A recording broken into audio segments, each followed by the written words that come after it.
Election commission of India ने recently 5 states Rajasthan, Madhya Pradesh, Chhattisgarh, Telangana और मिजोरम के असेंबलीज के इलेक्शन को रिसेंटली अनाउंस किया है, जिसके रिजल्ट्स 3 दिसंबर को डिक्लेयर किए जाएंगे। हिंदी मेनलैंड बैटल डेफिनेटली दो मेन पार्टीज बीजेपी और कांग्रेस के बीच है। अब देखते हैं ये दोनों पार्टीज वोटर्स को क्या क्या ऑफर कर रही है। बीजेपी मोदी गवर्नमेंट की वेलफेयर स्कीम्स, जो उनके वर्कर्स का दावा है कि सभी सिटीजन्स को बेनिफिट की है। इसके अलावा लेजिस्लेचर्स में 33% वुमेन सीट रिजर्वेशन के प्रॉमिस से वुमेन वोटर्स को भी लुभा रही। वोटर्स को लुभाने के लिए बीजेपी ने एलपीजी प्राइसेस में 200 रुपीज कट डाउन की है। दूसरी ओर कांग्रेस अदर बैकवर्ड क्लासेस के नेशन वाइड कास्ट सर्वे की बैकिंग कर रही। इसके पीछे एक अनस्टेटेड प्रॉमिस ये है कि सेंसस के बाद ओबीसी का कोटा बढ़ जाएगा। पॉलिटिकल पंडित्स इसे मंडल 2.0 कह रहे हैं। कांग्रेस ने गवर्नमेंट एम्प्लॉयज के लिए ओल्ड पेंशन स्कीम्स की रिटर्न की वादा किया है।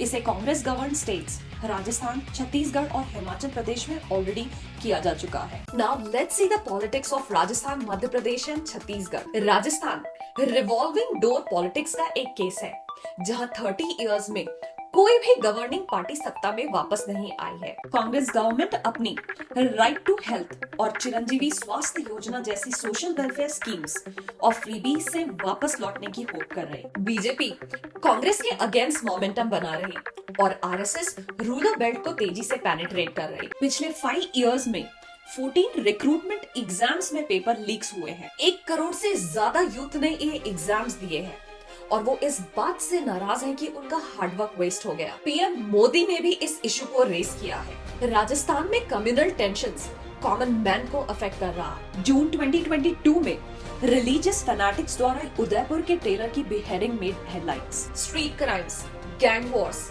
Extortions, crime against women shoot up हुए हैं राजस्थान में पिछले कुछ सालों में। 2021 में राजस्थान रेप केसेस में नंबर 1 स्टेट था। जयपुर के दोनों मेयर ब्राइबरी के केस में सस्पेंड हुए हैं। बीजेपी ने इस मुद्दे पर टारगेट करते हुए कांग्रेस को कहा, करप्ट कांग्रेस। कांग्रेस को इंटरनल डिविजन्स को टैकल करते हुए ये इंश्योर करना होगा कि अशोक गहलोत वर्सेस सचिन पायलट, जो कांग्रेस के 2 मेन प्लेयर्स हैं, गेम स्पॉयलर्स न बने। जबकि पायलट को ईस्ट राजस्थान में डोमिनेंस रखने वाले गुज्जर्स का समर्थन है, वहीं गहलोत को हाई कमांड का समर्थन है, जिससे वो 4थी बार सीएम बनकर इतिहास रचने की उम्मीद कर रहे हैं। हालांकि बीजेपी ने अभी तक सीएम फेस को प्रोजेक्ट नहीं किया है, लेकिन वसुंधरा राजे सबसे लाइकली कैंडिडेट होंगी। मध्य प्रदेश में बीजेपी 18 साल से ज्यादा तक ऑफिस में रहने और एक रिसर्जेंट कांग्रेस पार्टी के चैलेंजेस को फेस कर रही। बीजेपी ट्रेडिशनली वीकर सीट से मध्य प्रदेश असेंबली इलेक्शंस के लिए यूनियन मिनिस्टर नरेंद्र सिंह तोमर, प्रहलाद पटेल और फागन सिंह खुलासे से इलेक्शन कॉन्टेस्ट कर रही।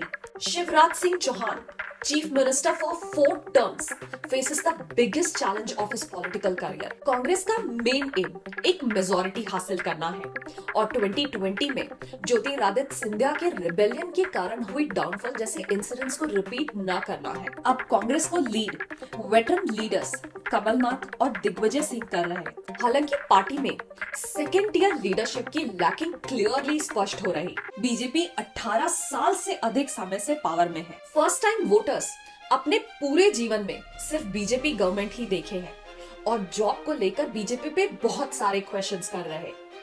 कुछ भी हो, एंटी इनकम्बेंसी की लहर बहुत स्ट्रॉन्ग है। एमपी में अनसीजनल रेन, फ्लड्स और अनयूजुअल ड्राई अगस्त ने फार्मर्स की इनकम को अफेक्ट किया है, जबकि फार्मर्स की इनपुट कॉस्ट लगातार बढ़ रही है। एमपी जहां 70% एग्रेरियन पॉपुलेशन है, एग्रीकल्चर हमेशा ही एक इम्पोर्टेंट इलेक्शन मुद्दा रहा है। व्यापम स्कैम अभी तक बीजेपी का पीछा नहीं छोड़ रही।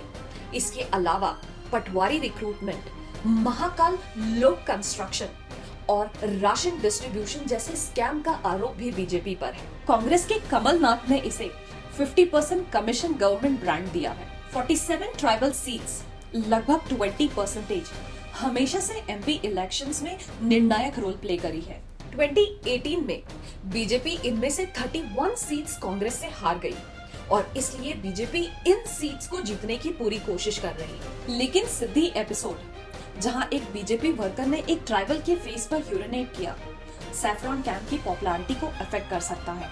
बीजेपी की ओर से Shivraj Singh Chouhan, Jyotiraditya Scindia and Narendra Singh a wild card entry. Kamal Nath the Hanuman भक्त बीजेपी के हिंदुत्व थीम को कड़ी टक्कर देने के कांग्रेस के चीफ कंटेंडर है। सॉफ्ट हिंदुत्व के अपने ब्रांड के साथ और बड़े पैमाने में सोशल सेक्टर इंटरवेंशंस के साथ कांग्रेस को पूरी उम्मीद है कि वो छत्तीसगढ़ में वापस पावर में आ सकती है। हिंदुत्व बीजेपी का मेन प्लैंक है और बीजेपी की सफलता छत्तीसगढ़ पर इस बात पर डिपेंड करेगी कि वो रूरल वोटर्स को कन्विंस करने में किस हद तक सफल हो पाते हैं। बीजेपी के मेजर इलेक्टोरल पिच में बैकवर्ड स्टेट का इंफ्रास्ट्रक्चर डेवलपमेंट करना है। छत्तीसगढ़ को राइस बोल ऑफ इंडिया कहा जाता है, इसलिए यहाँ पैडी कल्टीवेटर्स ने लगातार राइस की फेयर प्राइस को बढ़ाने की डिमांड करी है।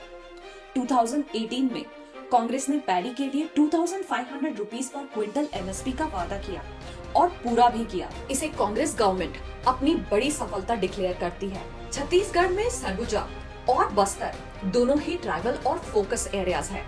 Farmer union minister Arvind Netam की लीडरशिप में एक न्यू ट्राइबल आउटफिट हमर राज का गठन हुआ, जो ट्राइबल मुद्दों पर अपनी इलेक्टोरल लक आजमा रहा। स्टेट पीएससी में करप्शन एक बड़ी कंट्रोवर्सी है। लिकर स्कैम और कोल लेवी स्कैम भी बड़े मुद्दे हैं। भूपेश बघेल प्रो फार्मर और खुद ओबीसी होने के कारण वो कांग्रेस के टॉप कंटेंडर है सीएम पद के लिए। T S Singh Deo now the deputy CM. अगर कांग्रेस रिटर्न होती है तो सीएम पोस्ट के लिए फ्रंट रनर हो सकते हैं। रमन सिंह बीजेपी के एकमात्र पैन छत्तीसगढ़ लीडर है, बट बीजेपी ने अभी तक इन्हें सीएम फेस नहीं डिक्लेयर किया। ये इलेक्शन एक तरीके से सेमीफाइनल है 2024 में होने वाले फाइनल जनरल इलेक्शन का। बट वोटर्स ने बार बार दिखाया है कि सेंटर और स्टेट के लिए उनकी डिफरेंट प्रेफरेंस हो सकती है। अ पॉजिटिव आउटकम बीजेपी की मॉरल को बूस्ट कर सकता है और कांग्रेस के लिए ये डिटरमाइन कर सकता है कि यदि 2024 में बीजेपी हारती है तो क्या कांग्रेस थर्ड फ्रंट गवर्नमेंट का समर्थन कर सकती है, या यदि कांग्रेस 120 लोकसभा सीट्स हासिल करती है तो वो इंडिया अलायंस को लीड कर सकती है।